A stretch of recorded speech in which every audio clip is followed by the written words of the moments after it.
Alam mo, may isang kalaban na hindi mo nakikita, hindi mo naririnig, ni hindi mo nga mararamdaman. Pero andyan lang siya, tahimik na naghihintay at unti-unting sinisira ka mula sa loob. Pero paano kung sasabihin ko sa'yo na yung pinakamalaking banta sa buhay mo matagal nang nakatira dyan mismo sa loob mo? Okay, so dito natin makikilala si Juan. Si Juan parang ako, parang ikaw. Isang ordinaryong tatay, isang masipag na empleyado. Basically, isang taong nagsisikap lang para sa pamilya. Araw-araw, ito ang laging sinasabi ni Juan sa sarili niya. Okay naman ako. Pagod sa trabaho? Normal yan. Puyat? Siyempre, kailangan kumayod. Para sa kanya, parte lang ng buhay yan. Ang pakiramdam niya, malakas pa siya. Ang hindi niya alam, may panganib na palapit ng palapit. Pero yung kalaban, hindi yan nananatiling tahimik habang buhay. Dahan-dahan, nagpaparamdam yan. Sa mga paraan na nakakalungkot isipin, madalas nating binabaliwala. Nagsimula yan sa madalas na pagsakit ng ulo. You know, yung parang paulit-ulit. Pero para kay Juan, stress lang to sa work. Isang tableta lang ng gamot, tapos balik na ulit sa dati. Life goes on, ika nga.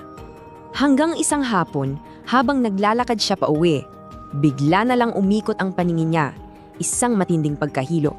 Grabe, kinakailangan niya pang kumapit sa pader para lang hindi bumagsak. At ang bulong niya sa sarili, hay, pagod lang siguro to. Kulang lang talaga sa tulog. Pero dito na yung seryosong tanong. Itong mga simpleng abala na to, itong mga pagod lang moments, normal lang ba talaga? O baka naman yan na yung warning sign ng katawan mo, na pilit mong ayaw pansinin? Well, hindi nagtagal, napilitan din si Juan na magpatingin sa doktor. At doon, sa loob ng klinik na yun, hinarap niya ang katotohanang babago sa lahat. Yung kalaban niya, may pangalan pala. Hypertension o alta presyon. Isa itong seryosong kondisyon kung saan ang puwersa ng dugo mo sa mga ugat ay sobrang taas. At ang pinaka nakakakilabot dito, ang tawag sa kanya, the silent killer. Bakit silent killer? Kasi kapag ito'y pinabayaan, ito ang mga posibleng mangyari. Stroke, atake sa puso, pagkasira ng mga bato or kidney failure, at kahit pagkawala ng paningin. Mga komplikasyong kayang sirain hindi lang ang kalusugan mo, kundi pati na rin ang mga pangarap mo. At ito pa yung data na medyo nakakaalarma. Imagine this. Tinatayang isa sa bawat 4 na adultong Pilipino ay may alta presyon. 1 in 4. At ang pinakamatindi, karamihan sa kanila, tulad ni Juan dati, ay walang kaalam-alam. So doon sa klinik, iisa lang ang tanong sa isip ni Juan. Huli na ba ang lahat para sa akin?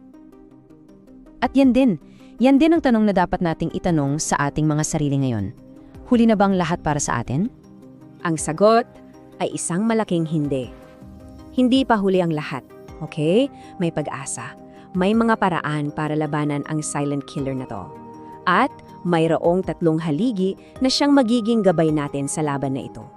So meron tayong 3 makapangyarihang sandata. Una, tamang gamot. Pangalawa, wastong pagkain. At pangatlo, isang aktibong pamumuhay. Tandaan, hindi ito parusa. Ito ang paraan para mabawi mo ang kontrol sa buhay mo. Okay, isa-isahin natin. Unang haligi, tamang gamot. Ito ay non-negotiable. Kailangan mong kumonsulta sa doktor. Sila lang, ha? Sila lang ang makakapagsabi ng tamang gamot at tamang dosage para sa'yo. So please sundin natin ang payo nila. Pangalawang haligi, wastong pagkain. At alam ko, this can be a big lifestyle change. Pero hindi lang ito tungkol sa pagbabawas ng maalat. Okay? Isipin mo rin yung mga pagkaing mabuti para sa'yo, mga mayaman sa potassium, tulad ng saging, abokado at madahong gulay. These things can help. Ang goal lang naman ay maging mas balanse. At ang pangatlong haligi, ang pagiging aktibo.